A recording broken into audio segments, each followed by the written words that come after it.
करत है। ढेर लोग तो हमारा पे नाच करत है। यूपी और बिहार में हमार राज चलत है। यूपी और बिहार में हमार राज चलत है।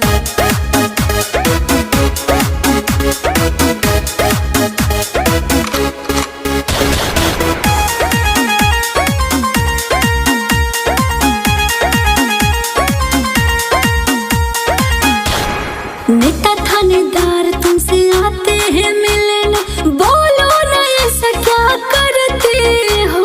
गुंडा बदमाश तुमको देखे के कांपे, तुम ना किसी से डरते हो। नेता थानेदार तुमसे आते हैं मिलने, बोलो ना ऐसा क्या करते हो। गुंडा बदमाश तुमको देखे के कांपे, तुम ना किसी से डरते हो।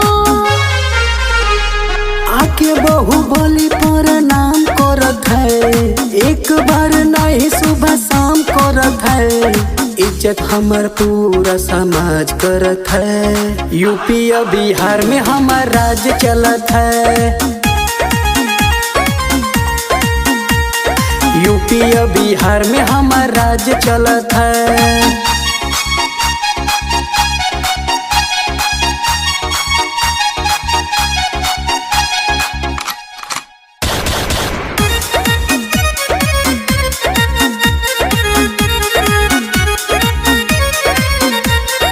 देखने में लगते हो सिंपल आदमी, काम करते हो तुम हीरो का।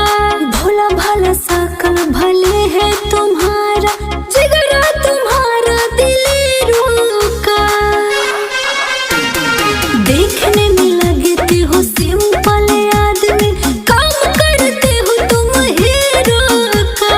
भोला भाला शकल भले है तुम्हारा, जिगरा तुम्हारा दिलेरो का।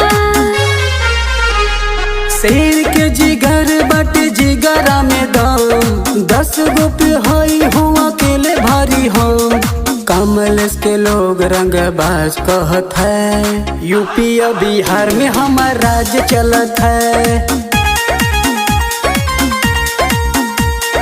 यूपी और बिहार में हमार राज चलत है।